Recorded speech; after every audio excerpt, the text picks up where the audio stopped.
Dicen que los espejos no solo devuelven lo que miramos, guardan lo que no dijimos. Guardan el gesto a medio camino, la intención que se arrepintió tarde, la sombra que pasó detrás cuando creíamos estar solos. En Myrtle's Plantation, Luisiana, hay un espejo que aprendió a guardar más de lo debido. No brilla como los de catálogo, no halaga a nadie. Está manchado, como si unas manos hubieran tocado el vidrio por la parte de adentro, y esas huellas no aceptaran jabón ni milagros. Los guías enseñan el cristal con la misma mezcla de orgullo y cautela con la que se exhibe una cicatriz.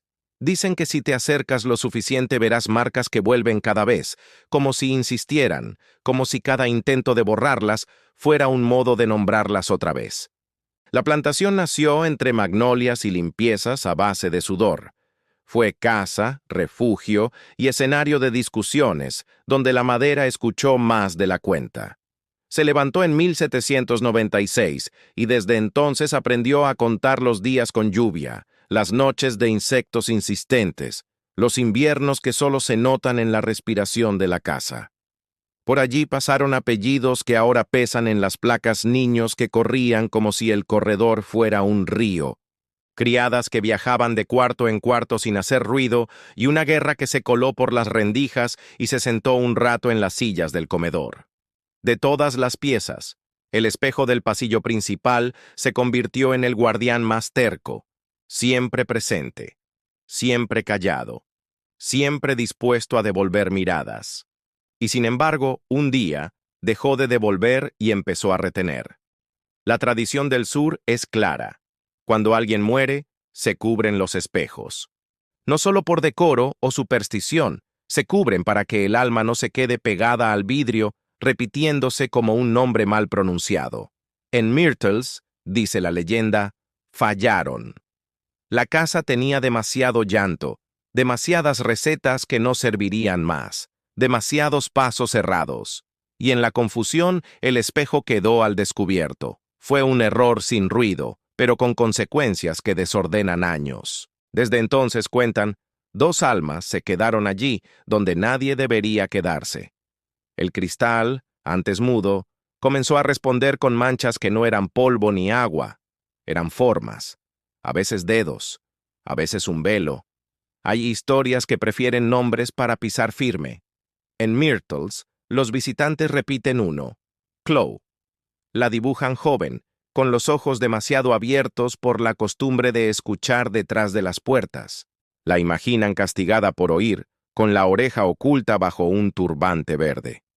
Otros discuten que no fue, que la leyenda es un parche sobre un hecho torcido, que el dolor de los sin nombre no necesita un nombre bonito para existir. Pero el relato empuja.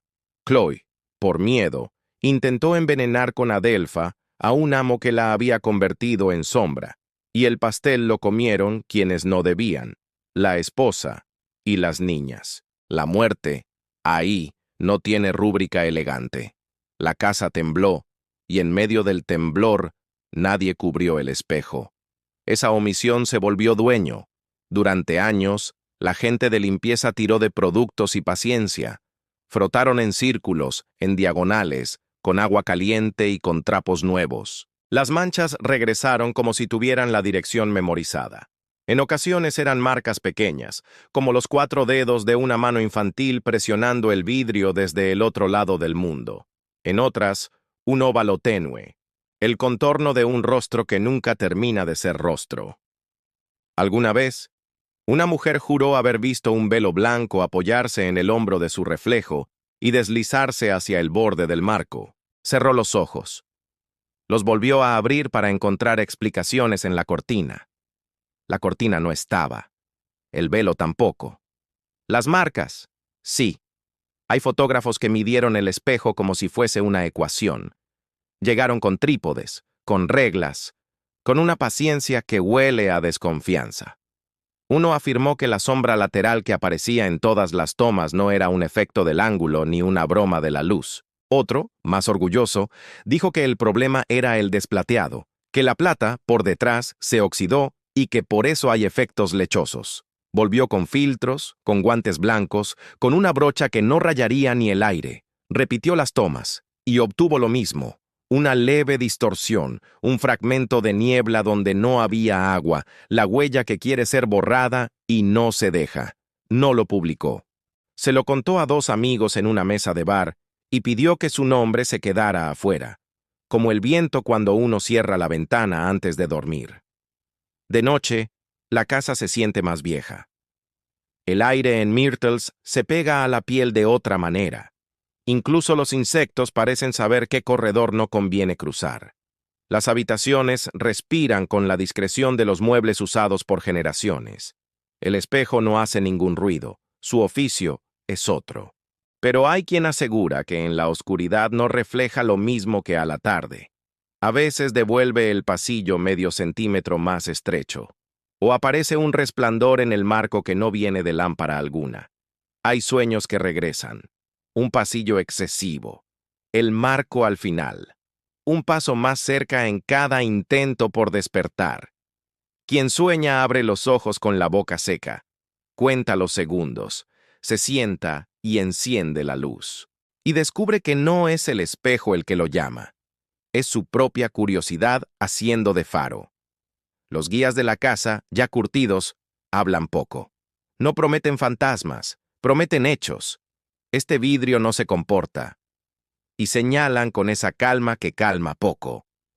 A veces el reflejo llega desfasado, un parpadeo, como si el cristal necesitara un instante para entender el gesto. A veces, cuando una mano se acerca demasiado, queda marcada por dentro, en espejo pero con una torpeza infantil. El grupo ríe porque reír arma una coraza liviana. Alguien lanza una broma para no mirar fijamente. Y el guía, sabio en derrotas, deja que la broma lo roce y siga. Sabe que las bromas frente a algunos vidrios son como las moscas, hacen ruido, pero no cambian el aire. La costumbre de cubrir los espejos cuando la muerte atraviesa una casa no nació aquí, pero aquí se recuerda con la precisión de una instrucción de emergencia. El velo no es un adorno, es una puerta cerrada. En Myrtles no se cerró a tiempo. Esa frase se pasea por las visitas como una advertencia suave. Todos asienten sin entender del todo. Todos entienden sin saber explicarlo. Porque hay errores silenciosos que duran más que los gritos, y este cristal es un memorioso testarudo. Cada mirada que se detiene demasiado reescribe el contrato en letra pequeña. Una vez una visitante contó que al encuadrarse con la cámara vio su rostro y detrás un velo delgadísimo suspendido en diagonal, como si obedeciera a un viento que no existía. Bajó el aparato. Verificó. El pasillo estaba limpio. Subió el visor y el velo volvió, tímido pero presente, acercándose al borde del encuadre. Ella dejó de fotografiar, apoyó el equipo y se sostuvo con los dedos del alféizar para no hacer ruido con el propio miedo. No hubo gritos ni corridas, solo un acuerdo íntimo con la realidad. Hay imágenes que no son para colgar en ninguna pared. Dicen que en tiempos de fiebre y de niños con nombres que se apagan demasiado pronto, el espejo se tragó una parte del llanto de la casa. Los que creen en Chloe ven sus manos detrás del vidrio, probando los límites con la paciencia de quien espera. Los que no creen ven química, plata que enferma, humedad que trabaja durante décadas, manchas que aprendieron a parecer dedos. Lo curioso es que gente sin historia previa, turistas que llegan porque alguien los llevó en un tour con promesa de escalofríos baratos, miran el espejo 5 segundos y dan 2 pasos a un lado. No saben por qué. Su cuerpo les sugiere distancia. Y el cuerpo, incluso cuando miente, miente para proteger. Algún periodista vino buscando titulares. Quería una silueta nítida en una fotografía borrosa. Quería un nombre propio para los fantasmas.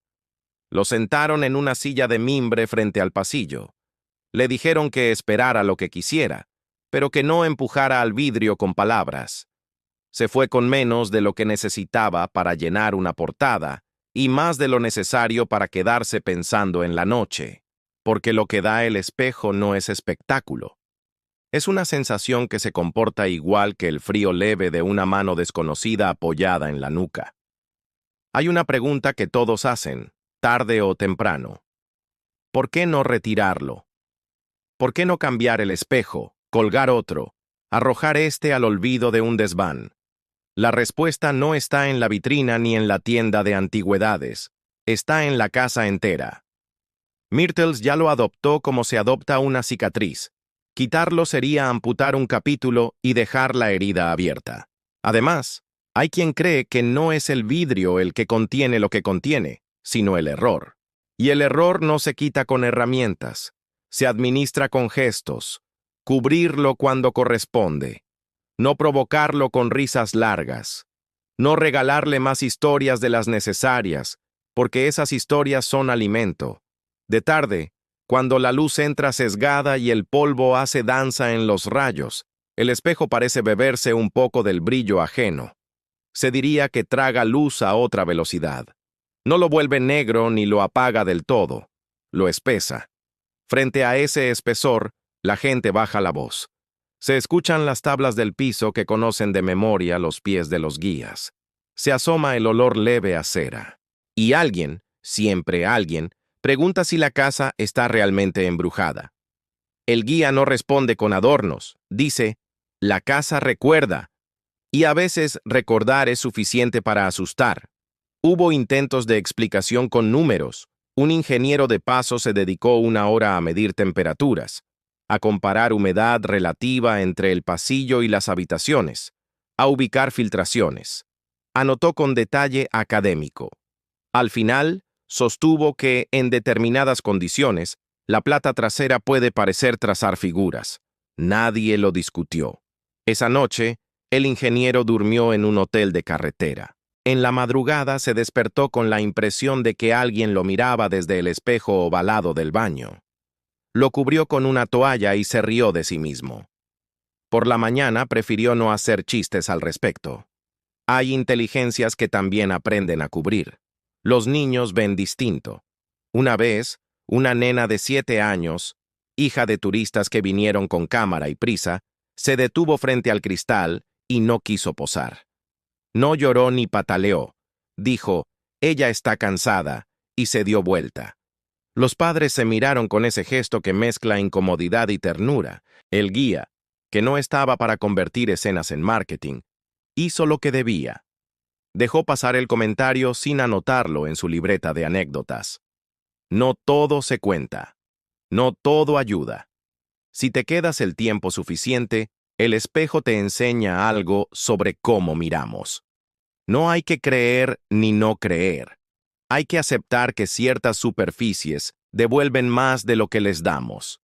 Si te paras frente a él con la soberbia del turista que viene a medir la superstición ajena, verás tu propia soberbia multiplicada en el marco.